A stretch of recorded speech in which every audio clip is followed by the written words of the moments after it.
আপনারা জানেন শেখ হাসিনা যেমন সারা দেশে স্বৈর শাসন কায়েম করেছে, দেশের অর্থ সম্পদ লুট করেছে, এই নারায়ণগঞ্জ ছিল তার মধ্যে অন্যতম।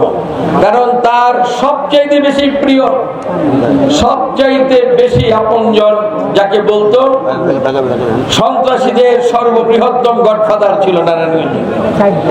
এই গডফাদার কি করেছে আপনারা জানেন? নিরস্ত্র মানুষের বুকে গুলি চালিয়েছে, হত্যা করেছে, নির্যাতন করেছে। আমরা যারা আন্দোলনে ছিলাম আমাদের বিরুদ্ধে অসংখ্য মিথ্যা মামলা দিয়ে হামলা করে আমাদেরকে জেল জুলুম নির্যাতনের মধ্যে রেখেছে।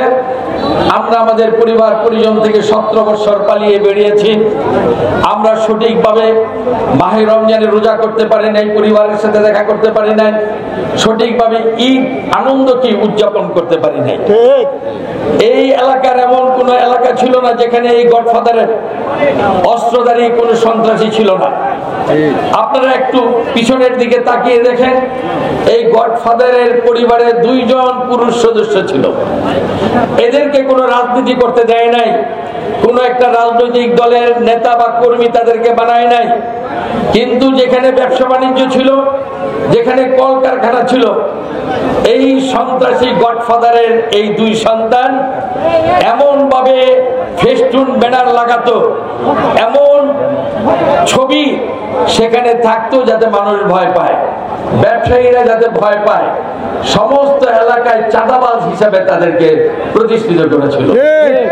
বাপ হয়ে সন্তানকে এবং ভাতিজাকে সন্ত্রাসীদের সর্বশ্রেষ্ঠ বানিয়েছিল, চাঁদাবাজ বানিয়েছিল। স্ত্রী চাঁদাবাজি করত, ছেলে চাঁদাবাজি করত, ভাতিজা চাঁদাবাজি করত, নিজে তো চাঁদাবাজ ছিল। এলাকা প্রত্যেকটা এলাকায় চাঁদাবাজি করে আর মানুষ খুন করে মানুষকে ভয় দেখে নৈরাজ্যের এক রাজত্ব কায়েম করেছিল নারায়ণগঞ্জে।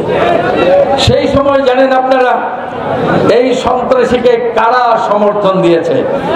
আমাদের দলেরও কিছু নেতা তখন তার সাথে আতাত করে রাজনীতি করেছে। আপনারা তাদেরকে চিনেন এবং জানেন। এই সন্ত্রাসীরা এত বড় সন্ত্রাসী হতো না। এই নারায়ণগঞ্জের কিছু কুলঙ্গার মানুষ, সে হোক সাংবাদিক, সে হোক শিক্ষাবিদ, সে হোক ব্যবসায়ী, সে হোক সমাজকর্মী, সে হোক খেলাধুলার কোন সংগঠক, সাংস্কৃতিক কোন সংগঠক, সেই দিন এই সন্ত্রাসীর সাথে কাজ করে নিজেদের স্বার্থ চরিতার্থ করার জন্য সন্ত্রাসীদেরকে পৃষ্ঠপোষকতা করেছে। নৈতিক চরিত্র ধ্বংস হয়ে গিয়েছিল প্রত্যেকটা ক্ষেত্রে। একথা বলি না যে সেই সময় বিভিন্ন পেশাজীবী শ্রেণীজীবী মানুষের মধ্যে ভালো মানুষ ছিল না, অবশ্যই ছিল। এই সন্ত্রাসীর বিরুদ্ধে কথা বলে অনেক সাংবাদিক লাঞ্ছিত হয়েছে, তাদের উপর প্রহার করা হয়েছে, তাদেরকে অনেক নির্যাতন করা হয়েছে। সেই ধরনের সাংবাদিকও আছে। আবার হলুদ সাংবাদিকও দেখেছি আমরা। অবৈধ ব্যবসা করে এমন ব্যবসায়ীদেরকে দেখেছি, আবার সৎ পথে ব্যবসা করে তাদেরকেও দেখেছি।